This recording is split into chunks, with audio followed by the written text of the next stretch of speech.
বাংলাদেশ স্বাধীন হওয়ার পর থেকে 50-52 বছর ভারত আমাদের উপরে প্রভু হিসেবে বসেছিল।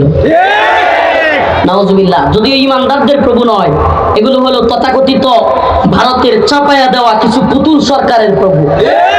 আমাদের প্রভু আল্লাহ। আমাদের প্রভু কে? আমাদের প্রভু আল্লাহ, কিন্তু এদের প্রভু হিসেবে বসেছিল। সুবহানাল্লাহি ওয়া বিহামদিহি। তরুণ যুবকরা জাগ্রত হয়ে 2024 সালের 5ই আগস্ট হাসিনার পতনের মধ্য দিয়ে জানায়া দিয়েছে এদেশ পাকিস্তানের প্রভুত্ব মানে নাই, ভারতের প্রভুত্ব মানবে না। কিন্তু যদি নতুন করে ভারত গেল, পাকিস্তান গেল, আমেরিকা যদি প্রভু সাজবার চায়, এদেশের মুসলমান কি ওইটা মানে নিবে? এটা মানে নিবে?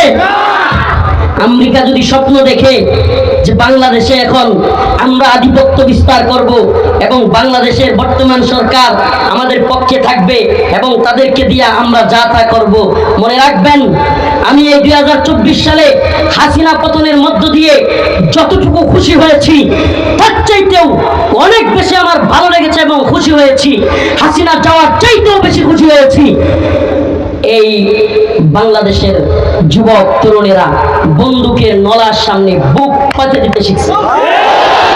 এটা আমার কাছে অনেক ভালো লেগেছে।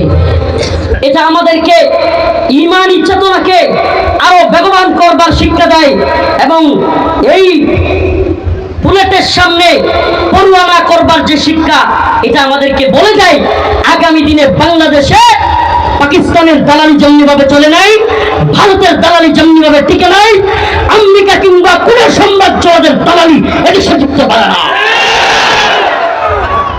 ক্ষমতার বাগবাটোয়ারা করবেন, আমরা ক্ষমতার পাগল নই। আমাদের একটাই আশা, আমাদের একটাই স্বপ্ন, এলায়ে কালিমাতুল্লাহ। আমাদের স্বপ্ন একটাই। এই তন্ত্রমন্ত্র দিয়ে আমরা কোনো আশা দেখি না। আমরা জানি হাসিনা সরকারের অধীনে এই জাতি যেমনিভাবে হতাশ হয়েছে, আমরা এটাও জানি এই সরকার দিয়েও মানুষ হতাশ হবে, তারপরে সরকার দিয়েও মানুষ হতাশ হবে, কারণ তন্ত্রমন্ত্রের সরকার দিয়ে ন্যায় ইনসাফ প্রতিষ্ঠা হতে পারে না। এটা লিখে রাখেন, লিখে রাখেন।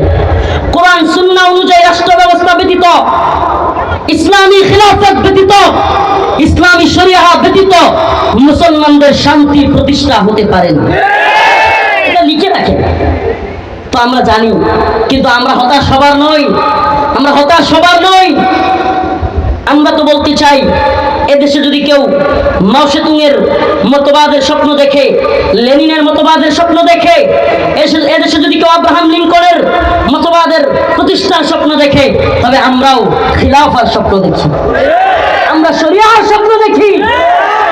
তুমি তোমারটা যদি বলতে পারো, আমি আমারটা কেন বলতে পারবো? তোমারটা বলার স্বাধীনতা থাকলে আমারটা বললে তুমি জঙ্গিবাদ বলবা, আমিও তোমাকে বলবো তুমি আমেরিকা ইন্ডিয়ার দালাল। তুমি যদি আমাকে মৌলবাদী বলো, তুমি যদি আমাকে জঙ্গিবাদী বলো, তবে মনে রাখো তোমার মৌলবাদী জঙ্গিবাদী বলায় আমার কোনো কিছু যায় আসে না। শত্রু মিত্র চেনো, শত্রু মিত্র চেনবার চেষ্টা করো। মুসলমান, ভালোবাসা আল্লাহর জন্য হতে হবে। কার জন্য? ঘৃণা হবে কার জন্য? আল্লাহর জন্য হতে হবে। মনে রাখবেন, মনে রাখবেন, যদি আল্লাহর জন্য ভালোবাসা না হয়, দ্বীনের জন্য ভালোবাসা না হয়, ঈমানের জন্য ভালোবাসা না হয়, তবে সেই ভালোবাসা মূল্যহীন। সেই ভালোবাসা কি?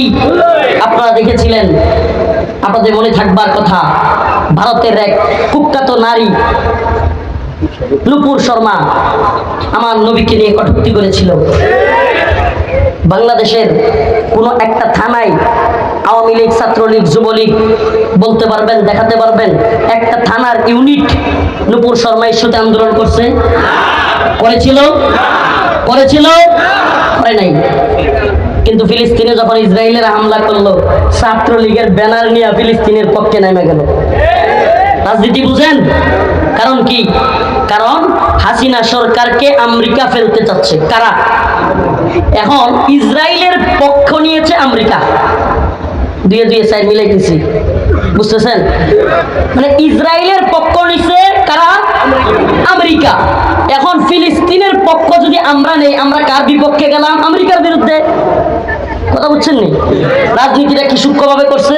এটা কি ফিলিস্তিনের মুসলমানদের দরদ নাকি ইসরায়েল এবং আমেরিকার বিরুদ্ধে যাওয়া?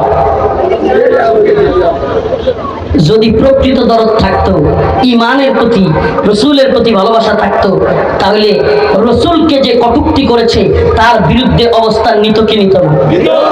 ভারতের হওয়ার কারণে তাদের নেতারা বলে দিয়েছে সাবধান, ভারত ইস্যুতে আন্দোলনে নামা যাবে না। তাদের এক কুখ্যাত আব্দুস শৈতান, এটার নাম আব্দুল মুমিন, কিন্তু আমি বলি এটা আব্দুস শৈতান। মনে আছে পররাষ্ট্রমন্ত্রী আব্দুস শৈতানের নাম মনে আছে? এই আব্দুস শৈতান ভয়ঙ্কর একটা কথা বলেছিল, মিডিয়া যেটাকে ভয়ঙ্কর ভাবে দেখাইছে যে আমি ভারতবর্ষের সরকারকে বলেছি ভারতবর্ষের সরকার যেন হাসিনা সরকারকে ক্ষমতায় রাখে। মিডিয়া কিন্তু এটাই দেখাইছে, কি করছে? কিন্তু আরো ভয়ঙ্কর একটা কথা বলেছিল, সেটা হলো ভারতে একজন ভদ্র মহিলা, নাউজুবিল্লাহ, ভদ্র মহিলা একটা কথা বলে ফেলেছিল, আমরা বাংলাদেশে সেই ব্যাপারে আন্দোলন হতে দেয় নাই। বলছিল কি বলে নাই? আমাকে বলেন, আল্লাহর নবীকে নিয়ে কটূক্তি করেছে আর সে বলতেছে আমরা আন্দোলন হতে, আমরা মিডিয়ায় প্রচার হতে। কত বড় ভণ্ড দেখছেন এদের মনে। তাইলে রসুলের প্রতি ভালোবাসা আছে? ইসলামী শরিয়ায় একটা কথা খুব ভালোভাবে জেনে রাখেন, সমস্ত ইমাম একমত, সমস্ত ইমাম একমত, যদি কেউ রাসূলুল্লাহ সাল্লাল্লাহু আলাইহি ওয়াসাল্লামকে নিয়ে কটূক্তি করে ইসলামী শরিয়ায় তার একমাত্র শাস্তি হচ্ছে ওয়াজিবুল কতল। মান সাব্বা নাবিয়ান ফাকতুলু, তার শাস্তি হলো কল্লা থেকে, ধর থেকে কল্লাকে আলাদা করে ফেলা। এটা ইসলামী শরিয়ার শাস্তি। এই ব্যাপারে সমস্ত ইমাম একমত, হালকা মতানৈক্য আছে এই ব্যাপারে। যদি তওবা করে, কোন কোন ইমাম বলেন তওবা করলেও তার তওবা কবুল করা হবে না। আল্লাহ পাক আখিরাতে তাকে তওবা কবুল করে ক্ষমা করে দিতে পারেন, এটা আল্লাহর ইচ্ছা, কিন্তু দুনিয়ায় তার তওবা কবুল করা হবে না। তাইলে আল্লাহর নবীকে কটূক্তি করেছে, এর চাইতে বড় ইস্যু কি হতে পারে? আমরা রাজনীতি বুঝি, আবারও বলতেছি পররাষ্ট্রনীতিও বুঝি, আমরা বিশ্ব কি বলবে, বৈশ্বিক পরিস্থিতি কি, বিশ্ব মরণরা কি বলবে, এগুলো সব জানি। কিন্তু রসুলকে নিয়ে কেউ কথা বললে, কটূক্তি করলে, তখন রাজনীতি, অর্থনীতি, বহির্বিশ্ব এগুলো তাকায় দেখবার সময় আমাদের থাকে না। রসুলের ভালোবাসায় আজকে অনেকের খবরই নাই। আজকে শাহবাগের নাস্তিকদের পক্ষ নেওয়া সেই নাস্তিক প্রেমী মৌলবী, পকে তার পেটের দান্ডবাজ ফরিদউদ্দিন মাসউদ, এই ব্যক্তিটার পক্ষে লোক পাওয়া যায়, আশ্চর্য লাগে। অথচ ইমানের দাবিতে রাসূলুল্লাহ সাল্লাল্লাহু আলাইহি ওয়াসাল্লামের ভালোবাসায় ব্লগার রাজীব, অভিজিৎ রায়, ফয়সাল আরিফিন দীপন, ওয়াশিকুর রহমান বাবু সহ 13 সালে একের পর এক নবীকে নিয়ে কটূক্তিকারী এই নাস্তিক শাতেমগুলো যখন রসুলকে নিয়ে কটূক্তি করতেছিল, গালি দিতেছিল, আম্মাজানদের চরিত্র হানি করতেছিল, আমার কিছু ভাইরা তাদের বিরুদ্ধে দাঁড়ায় গেল, তাদের বিরুদ্ধে প্রতিবাদ করলো, ফেসবুক অনলাইনে লেখালেখি করলো। আজকে হাসিনা তো চলে গেল, কিন্তু আজও পর্যন্ত আমার সেই শাতম বিরোধী ভাইগুলো, আমার সেই ইশকে নবীর দাবিতে আশিকে রাসূলগুলো এখনো এখানে বন্দী অবস্থায় বছরকে বছর পড়ে আছে। দেখলাম না একদিন, আজকে আপনি একজন সিনিয়র দলের এত বড় লিডার হয়ে আপনাদেরকে ভালোবাসি, তবুও কথাগুলো বলতে বাধ্য হচ্ছি। আজকে শাহবাগ প্রেমী ওই নাস্তিকদের পক্ষ অবলম্বনকারী এই কুখ্যাত ফরিদউদ্দিন মাসউদের পক্ষ নেন। ফরিদউদ্দিন মাসউদকে বাঁচানোর জন্য তাকে আল্লামা বানায় দিচ্ছেন। এই ব্যক্তিটা আল্লামা সাইদি রাহিমাহুল্লাহর ফাঁসি দাবি করেছিল, এই সেই কুখ্যাত ব্যক্তি। মনে আছে আপনাদের? শাহবাগে গিয়া আল্লামা সাইদি রাহিমাহুল্লাহ, যেই মানুষটা মাজলুম, তার বিরুদ্ধে ফাঁসির দাবি করা, ফরিদউদ্দিন মাসউদের পক্ষ নেন। ফরিদউদ্দিন মাসউদের পক্ষ নিয়া তালই পরিচয় দিয়া থানা ঘেরাও করবেন, তারপরে বলেন যারা ফরিদউদ্দিন মাসউদের বিরুদ্ধে তারা নাকি ইসলাম বিদ্বেষী। নাউজুবিল্লাহ। আরে ফরিদউদ্দিন মাসউদ নিজেই তো ইসলাম বিদ্বেষী। যে ব্যক্তি আল্লামা সাইদি রাহিমাহুল্লাহর ফাঁসি দাবি করে, যে ব্যক্তি 1 লক্ষ মুফতির ফতোয়া তৈরি করে জিহাদের বিরুদ্ধে অবস্থান নেয়, এই ব্যক্তি নিজের ঈমান নিয়েই তো টানা যায়। আর সেই ব্যক্তিকে নিয়ে আজকে এত বড় জজবা দেখান, হুঙ্কার দেখান, অথচ ইশক নবীর দাবিতে আল্লাহ কসম আল্লাহর, কোন পীর, কোন মুফতি, কোন শাইখুল হাদিস, কোন বড় বড় আলেম আল্লাহর কাছে জবাব দিতে পারবে না। ইশকে নবীর দাবিতে বছরকে বছর কারাবন্দী অবস্থায় আমার ভাই আরাফাত, আমার ভাই সাইমুদ, আমার ভাই আব্দুস সবুর, আমার ভাই আরিফ সহ আমার ভাই আসাদ, কতগুলো নাম বলবো। কারাগারে যখন ছিলাম বিভিন্ন সময় কোর্টে যেতাম, কোর্টের গাড়িতে ওই প্রিজন ভ্যানের মধ্যে দেখা হইতো আল্লাহ এক একটা যেন জান্নাতি যুবক, এক একটা যেন জান্নাতি যুবক, উম্মার প্রতি তাদের ফিকির, এক একটার একটা দুইটা তিনটা করে ফাঁসি লেগে আছে, অথচ এদের মনের ভিতরে উম্মার প্রতি যে দরদ দেখেছি, আলেমদের প্রতি যে ভালোবাসা দেখেছি, দেশ এবং দেশের অবস্থান নিয়ে ওদের ফাঁসি বাদ দিয়া যে চিন্তা দেখেছি, সেই ভাইগুলো কারাগারে পড়ে আছে। কোথায়? একদিন তো আপনাদের ইশকে নবীর দাবিতে হুঙ্কার দেখলাম না। কষ্ট লাগে, আপনাদেরকে ভালোবাসি আল্লাহ, যে যেই পথে কাজ করতেছেন, যে দলেরই হন, আপনাদেরকে ভালোবাসি। আপনারা বুঝেন না, অনেকেই দল করেন, মনে করেন হুজুর রহমান হয় এই দলের বিরুদ্ধে। আল্লাহি দলের পক্ষে বিপক্ষে অবস্থান নেওয়া আমাদের জন্য কাজ নয়। আমরা চাই উম্মাহ ঐক্যবদ্ধ হোক, কিন্তু যখন দেখি শাহবাগের কুখ্যাত মৌলবীর পক্ষ নিয়ে টানাঘেরাও করব, তারপরে বলে যারা তার বিরুদ্ধে যায় ইসলামের বিদ্বেষী, তখন অন্তরে কষ্ট লাগে। আমি চাই এই জনন কোনাবাড়ির এই প্রোগ্রাম থেকে আমার আওয়াজ হয়তো কারাগারেও যাচ্ছে, যেখানে দীর্ঘ 32টা মাস কাটিয়ে দিয়েছিলাম, যদি চাই এই আওয়াজ ছড়ায় পড়ুক সবার অন্তরে। ইশকে নবীর দাবিতে আজকে আমাদের ভাইগুলো দীর্ঘদিন যাবৎ বন্দী। বহির্বিশ্বের ধ্বজাধারীরা ভারতের চাপে, বহির্বিশ্বের চাপে আমাদের দেশে যেই সরকারি আসে, এই ভাইগুলোর জামিনের ব্যবস্থা করতে চায় না। আমাদের দাবি হলো এই ভাইগুলোকে দ্রুত মুক্তি দেওয়া হোক। চান আপনারা? চান? মুসলিম উম্মাহ ইশকে নবীর দাবিতে আওয়াজ তুলো। ইশকে নবীর দাবিতে যারা কারাগারে আছে, প্রত্যেকটা মুমিন মার্কা মুজাহিদের জামিন দিতে হবে। রাজি আছে তো ইনশাআল্লাহ? প্রতিবাদ হোক করে করে। ইশকে নবীর দাবিতে ফয়সাল আরিফিন দীপন হত্যা মামলায় একটা ভাইও কারাগারে থাকতে পারবে না। ব্লগার রাজীব হত্যা মামলায় একটা ভাইও কারাগারে থাকতে পারবে না। এই আওয়াজ আমাদের তুলতে হবে। এই আওয়াজ প্রত্যেকটা মুমিনের ঘরে ঘরে পৌঁছে দিতে হবে। এই আওয়াজ বাংলার ঘরে ঘরে পৌঁছে দিতে হবে।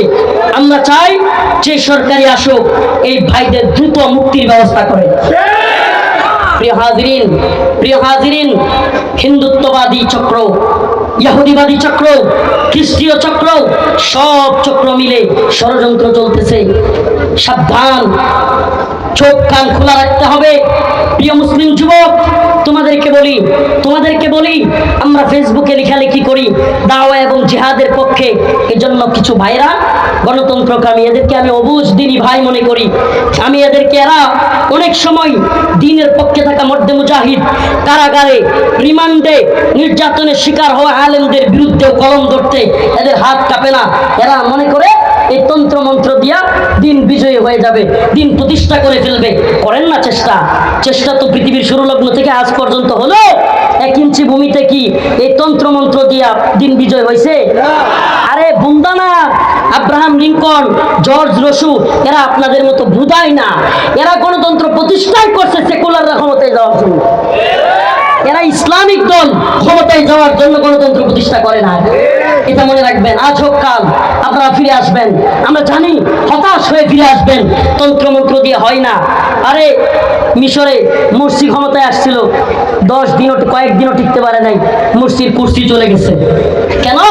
দিন প্রতিষ্ঠা করার চেষ্টা করলেই এই বহির্বিশ্ব নামদারি ভণ্ডরা আপনাকে বাধা দিবেই। আপনি তন্ত্রমন্ত্র দিয়ে দিন বিজয়ী করতে পারবেন না, এ সম্ভব না। দাওয়া এবং জিহাদের মাধ্যমে আফগান বিজয় হয়েছে কি হয় নাই? সোভিয়েত রাশিয়া কি পাওয়ারফুল! একসময় বলা হয়তো সোভিয়েতের সূর্য অস্ত যায় না, কি যায় না, এত বিশাল ছিল সোভিয়েত। বলেন, আফগানে মোল্লাদের উপর আক্রমণ চালানোর পর নাকে খত দিয়া রাশিয়া পালাইছিল কি পালাই না? নাকে খত দিয়া পালাইতে হয়েছে। সুবহানাল্লাহ। শুধু তাই না, নেটু যখন আসলো, আরে Britain, America, France, Germany, Netherland, Italy সব রাষ্ট্রকে নিয়ে 48টা রাষ্ট্র নিয়ে নেটো গঠন কইরা আফগানে আসলো। সুবহানাল্লাহ, মোল্লাদেরকে হারাইতে তো পারেই নাই, উল্টা নাকে খত দিয়া 2021 সালের আগস্টে 15 আগস্ট বিদায় নিছে। মনে আছে? পথ এটাই ভাই, পথ এটাই আল্লাহ রসুলের পথ, কোরআন সুন্নাহর পথ, দাওয়া এবং জিহাদের পথ। কে জঙ্গি বললো, মৌলবাদী বললো?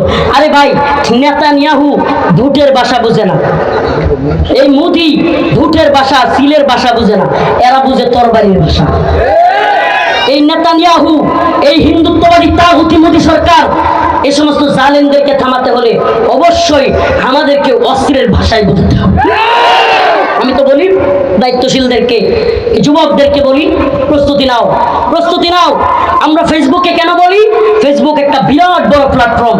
যারা আমাদেরকে ফেসবুকের মুজাহিদ বলো, তাদেরকে বলি ভাই তুমি বুকার স্বর্গে বাস করো। জালেমরা হঠাৎ করে আন্দোলন চাঙ্গা হইলেই ফেসবুক বন্ধ করে দিত না। কেন ফেসবুক বন্ধ করে দেয়? কেন ফেসবুক বন্ধ করে দেয়? কারণ ফেসবুক একটা বিরাট বড় প্ল্যাটফর্ম। এখানে আন্দোলন চাঙ্গা হলেই অফলাইনেও রাজপথেও আন্দোলন কি হয়ে যায়? চাঙ্গা হয়ে যায়। তুমি আমাকে ফেসবুকের মুজাহিদ বলো, মনে রাখবা ফেসবুক একটা বিরাট বড় দাওয়াতি প্ল্যাটফর্ম। ফেসবুকে তুমি গণতন্ত্রের কথা বলো, আমি জিহাদের কথা বললে তোমার গায়ে জ্বলে কেন? তুমি কি জিহাদ পছন্দ করো? তাহলে তো তুমি কোরআনকেও পছন্দ করো। কোরআনের শত শত আয়াত জিহাদের। আমরা ফেসবুকেও দাওয়াত এবং জিহাদের দাওয়াত দিয়ে যাব। কেন? কারণ হিন্দুত্ববাদী ভারত অস্ত্র নিয়ে বসে আছে, আমরা বুটের সিল দিয়ে ওদেরকে হারাতে পারবো না। যদি প্রয়োজন হয় বাংলার যুবকদেরকে নিয়ে অস্ত্র নিয়ে ভারতের বিরুদ্ধে নেমে যেতে হবে ইনশাআল্লাহ। কাজে আসো তো ইনশাআল্লাহ। হে মর্দ মুজাহিদ, মুসলিম যুবকদের পেটে বুড়ি থাকবে না। হে মুসলমান, অস্ত্রের ট্রেনিং দিতে না পারো, শারীরিক ট্রেনিং দেওয়া শুরু করো। ওপেন বলে যাচ্ছি, ওপেন। এজন্য কি হবে পরোয়া করি না। এই হিন্দুত্ববাদী তাগুতি ব্রাহ্মণ্যবাদীদের বিরুদ্ধে মুসলিমদের একটা গাজওয়া হবে, জিহাদ হবে। এটা আমার মুখের কথা নয়, রাসূলের বাণী। ইসাবাতান মিন উম্মতি আহরাজাহুমাল্লাহু মিনান নার, ইসাবাতুন তাখজুল হিন্দা ওয়া ইসাবাতু মারা ঈসা ইবনে মারইয়াম। রাসূল বলে গিয়েছেন, হিন্দুত্ববাদী ব্রাহ্মণ্যবাদী তাগুতি শক্তির বিরুদ্ধে মুসলিমদের একটা যুদ্ধ হবে। গাজওয়াতুল হিন্দ আসন্ন। হও মুসলিম যুবক, তৈরি হও। রাসূল বলে গিয়েছেন, সেই যুদ্ধে হিন্দুত্ববাদীরা পরাজিত হবে। শুধু পরাজিতই হবে না, মুসলিম যুবকরা হিন্দুত্ববাদী নেতাদের কল্লা ধরে ধরে টেনে হিচড়ে বাইতুল মাকদিসের দিকে নিয়ে যাবে ইনশাআল্লাহ। তৈরি আছো তো ইনশাআল্লাহ? আমরা সেই দাওয়াত এবং জিহাদের পক্ষে কাজ করি। আমি তো বলি যুবকদের এখন থেকে ট্রেনিং দেওয়া দরকার। ওরা আমাদেরকে ভয় দেখাবে, আমরাও তৈরি থাকব, ইমানি বলে বলিয়ান হব। আবারও বলি যেই জাতি বুলেটের সামনে দাঁড়াতে শিখে গেছে, সেই জাতিকে ভয় দেখায় আর লাভ নেই। আল্লাহ পাক আমাদের সবাইকে কোরআন সুন্নাহ অনুযায়ী দাওয়াত এবং জিহাদের পথে পরিচালিত করুন। সবাই বলেন আমিন।